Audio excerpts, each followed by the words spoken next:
ஆண்டவராகிய இயேசு கிறிஸ்துவின் நாமத்திற்கு மகிமை உண்டாவதாக. இந்த நல்ல நாளிலே உங்கள் யாவரையும் நான் வாழ்த்துகிறேன். இந்த நாளின் தியானத்திற்கு என்று தெரிந்து கொள்ளப்பட்ட வேத பகுதி அப்போஸ்தலர் நடபடிகள் 9ஆம் அதிகாரம் 13, 14 வசனங்கள். Acts of the Apostles chapter 9 verses 13 and 14. அதற்கு அனனியா, ஆண்டவரே, இந்த மனுஷன் எருசலேமில் உள்ள உம்முடைய பரிசுத்தவான்களுக்கு எத்தனையோ பொல்லாங்குகளை செய்தான் என்று அவனை குறித்து அநேகரால் கேள்விப்பட்டிருக்கிறேன். இங்கேயும் உம்முடைய நாமத்தை தொழுது கொள்கிற யாவரையும் கட்டும்படி அவன் பிரதான ஆசாரியர்களால் அதிகாரம் பெற்றிருக்கிறானே என்றான். ஆமேன். பிரியமானவர்களே, நான் வாசிக்க கேட்டதான இந்த வார்த்தைகள், அனனியா என்கிற சீஷன் இங்கே ஆண்டவரிடத்திலே அநேக காரியங்களை தர்க்கித்து பேசி கொண்டிருக்கிறான். ஆண்டவரிடத்திலே அநேக காரியங்களை ஆலோசனையாக சொல்லுகிறதை நாம் பார்க்கிறோம். இந்த அனனியாவை ஆண்டவர் ஒரு குறிப்பிட்ட மனிதனுக்காக நீ போய் ஜெபம் பண்ணு என்று சொல்லி கர்த்தர் பேசி அனுப்பின பொழுது, இவன் மறு உத்தரவாக அங்கே ஆண்டவரிடத்திலே பல காரியங்களை சொல்லி கொண்டிருந்த சம்பவத்தை தான் நாம் இப்பொழுது வாசிக்க கேட்டோம். என்ன சொல்லி கொண்டிருந்தான்? இந்த மனுஷன் எருசலேமில் உள்ள உம்முடைய பரிசுத்தவான்களுக்கு எத்தனையோ பொல்லாங்குகளை செய்தவன், அவனை குறித்து அநேகரால் கேள்விப்பட்டிருக்கிறேன். இங்கேயும், அதாவது இந்த தமஸ்குவிலும் உம்முடைய நாமத்தை தொழுது கொள்கிற யாவரையும் கட்டும்படி அவன் பிரதான ஆசாரியர்களால் அதிகாரம் பெற்றிருக்கிறானே என்று இந்த இடத்திலே கூறுகிறான். யார் இந்த மனிதன் என்று பார்க்கும் பொழுது, இவன் தரிசு பட்டணத்தானாகிய சவுல் என்கிற ஒரு மனிதன். இந்த மனிதன் என்ன செய்தான்? அவன் பிரதான ஆசாரியரிடத்திலே அதிகாரத்தை பெற்றுக்கொண்டு அவன் தமஸ்குவுக்கு வந்து அங்கே இருக்கக்கூடிய பரிசுத்தவான்களை கட்டி கொண்டு போகும்படியாக, அவர்களை இழுத்து கொண்டு போகும்படியாக அவன் சீறி பாய்ந்தவனாக அவன் எருசலேமிலிருந்து அவன் வருகிறதை நாம் பார்க்கிறோம். அவன் அநேக கர்த்தருடைய பிள்ளைகளுக்கு துன்பத்தை கொடுத்தவன், அநேகருடைய காரியங்களை நெருக்கினவன். அப்படிப்பட்டவனாக தான் இந்த சவுல் இருந்ததை நாம் அறிந்திருக்கிறோம். 3ஆம் வசனம் 9ஆம் அதிகாரம் 3ஆம் வசனத்தில் வாசிக்கும் போது, அவன் பிரயாணமாய் போய் தமஸ்குவு சமீபித்த போது சடுதியிலே வானத்திலிருந்து ஒரு ஒளி அவனை சுற்றிலும் பிரகாசித்தது.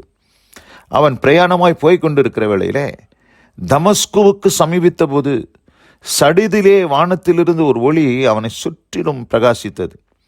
அவன் தரையிலே விழுந்தான்.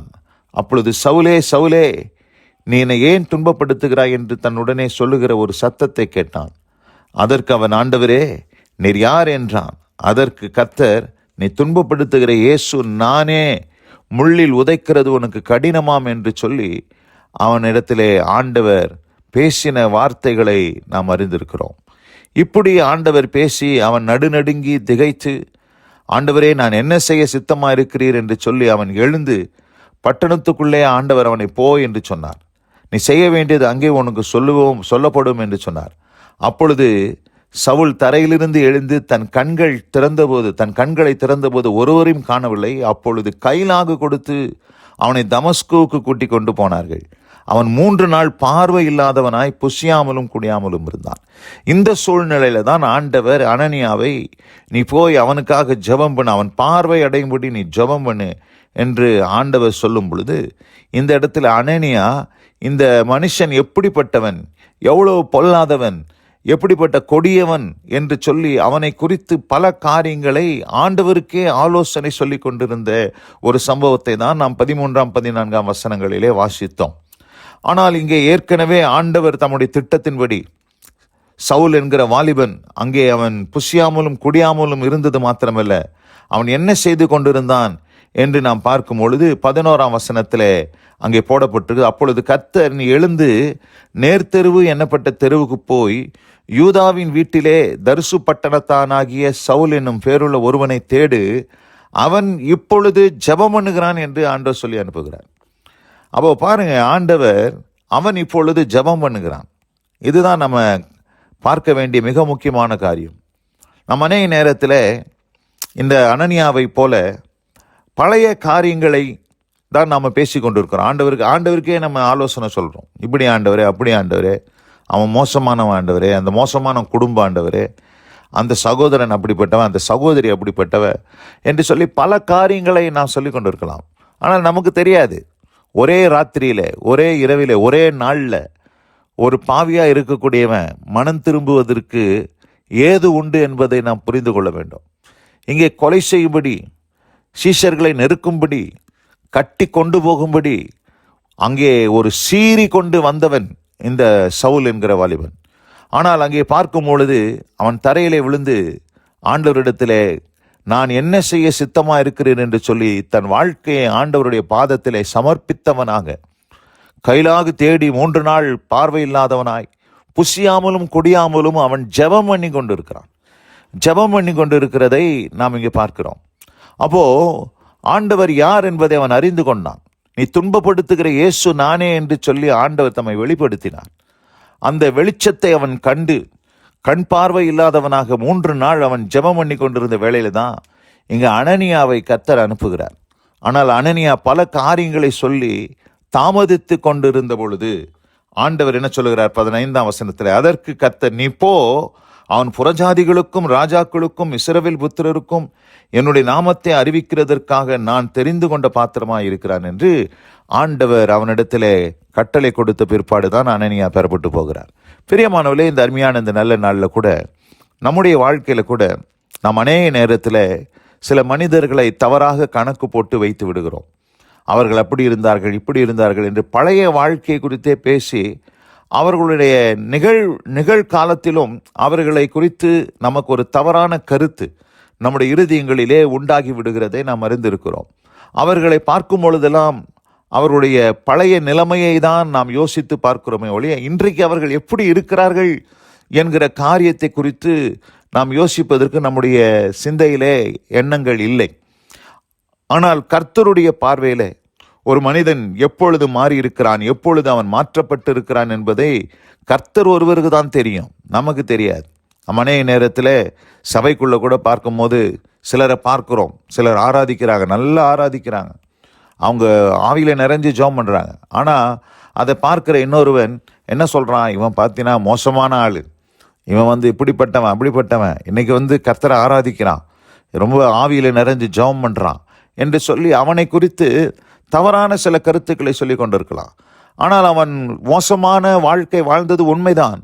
ஆனால் அவன் மனம் திரும்பின காரியம் இந்த சகோதரனுக்கு புரியவில்லை.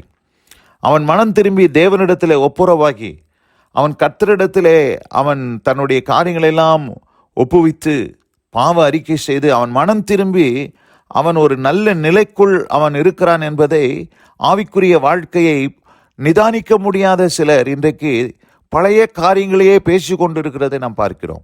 பிரியமானவர்களே, இந்த அனனியாவை போல நாமும் ஆண்டவர் சொன்னாலே, ஆண்டவர் சொல்லியும் ஆண்டவரிடத்திலேயே இவன் பல காரியங்களை சொல்லி ஆண்டவருக்கே புத்திமதிகளை சொல்லி அவன் எருசலேமில் இருக்கிறவர்களுக்கு அநேக துன்பங்களை கொடுத்தவன், இங்கேயும் அவன் நெருக்கும்படி அவன் அதிகாரம் பெற்று வந்திருக்கிறான் என்று சொல்லி பல ஆலோசனைகளை இங்கே அனனியா சொல்லி கொண்டிருந்தது போல நாமும் ஆண்டவரிடத்தில் அப்படிப்பட்ட காரியங்களை சொல்லாதபடி நாம் ஏற்றுக்கொள்ள வேண்டும். கர்த்தர் ஒருவனை ஏற்றுக்கொள்கிறார் என்று சொன்னால் நாமும் ஏற்றுக்கொள்ளுகிற ஒரு மனப்பக்குவத்துக்குள்ளே நாம் வந்தால்தான் ஆவிக்குரியவர்களாக இருக்க முடியும் என்பதிலே எந்த சந்தேகமில்லை. பிரியமானவர்களே, இந்த அருமையான இந்த நல்ல நாளில் நீங்கள் கூட இந்த வார்த்தைகளை கேட்டுக்கொண்ட அன்பான சகோதரியே, சிலரை குறித்து ஆண்டவரை அவர்கள் தொழுது கொள்ளலாம், கர்த்தரிடத்தில் அவர்கள் நெருங்கி ஜீவிக்கலாம். ஆனால் நம்ம அவங்க பழைய காரியங்களை பார்த்து இவங்களுக்கு என்ன யோகிதை இருக்குது, இவங்க எப்படி ஜெபிக்கலாம், இவங்க எப்படி கர்த்தரை ஆராதிக்கிறாங்க, இவங்க இவ்வளோ மோசமானவங்களாச்சேன்னு சொல்லி நம்ம பல காரியங்களை சொல்லி கொண்டிராதபடி நாம் நம்முடைய வாழ்க்கையும் நம்முடைய ஓட்டத்தையும் நாம் கர்த்தருக்கு முன்பாக எப்படி உத்தமமாய் நடக்க வேண்டும் என்பதை மாத்திரம் பார்த்து மற்றவர்களை குறித்து தவறான எண்ணம் கொள்ளாதபடி கர்த்தர் நம்மை ஜாக்கிரதைப்படுத்துவாராக. இந்த நல்ல நாளில் கூட இந்த வார்த்தைகளை கேட்டவங்கள் ஒவ்வொருவரையும் கர்த்தர் ஆசீர்வதிப்பாராக. கர்த்தர் சொன்னது போல அவன் இப்பொழுது ஜெபம் பண்ணுகிறான், அதுதான் நமக்கு காரியம், அதுதான் அன்றைக்கு ஆண்டவருடைய பார்வையில் விலையேற பெற்றதாக இருந்தது. பிரியமானவர்களே, இந்த நல்ல நாளில் கூட வசனம் கேட்ட ஒவ்வொருத்தருடைய வாழ்க்கையிலும் அப்படிப்பட்ட அனுபவத்தை ஆண்டவர் உண்டு பண்ணி தருவாராக. நாம் ஜெபிப்போம்.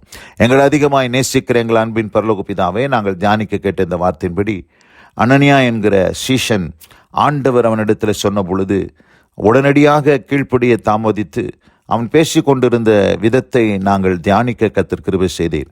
ஆனால் சவுல் என்கிற அந்த மனுஷன் அவன் எப்படி மனம் திரும்பினான், அவன் எப்படி மாறினான் என்பது அனனியாவுக்கு புரியவில்லை. ஆனால் கர்த்தர் சொன்னீர், அவன் இப்பொழுது ஜெபம் பண்ணுகிறான். ஆண்டவரே, நாங்களும் அப்படிப்பட்ட ஒரு அனுபவத்தை உடையவர்களாக வாழ கர்த்தர் கிருபை செய்யும். ஆண்டவரே, நாங்கள் ஒருவரையும் தவறாக கணிக்காதபடி, தவறாக ஆண்டவரே அவர்களை குறித்து தப்பான ஒரு எண்ணம் கொள்ளாதபடி ஜாக்கிரதையாய் நாங்கள் ஒவ்வொருவரையும் நிதானிக்க கர்த்தர் எங்களுக்கு கிருபை செய்யும். எங்களுடைய ஓட்டத்தை நேர்த்தியாய் செம்மையாய் உமக்கு முன்பாக உத்தமமாய் ஓடி முடிப்பதற்கு எங்கள் வாழ்க்கையை உம்முடைய கரத்தில் ஒப்பு கொடுத்து உமக்கு முன்பாக நடந்து கொள்ள கர்த்தர் எங்களுக்கு கிருபை செய்யும். ஆசீர்வதியும். வசனம் கேட்ட பிள்ளைகள் ஒவ்வொருத்தர் மேலும் உம்முடைய கிருபை இருப்பதாக. இயேசு கிறிஸ்துவின் வல்ல நாமத்தில் பிதாவே, ஆமேன், ஆமேன்.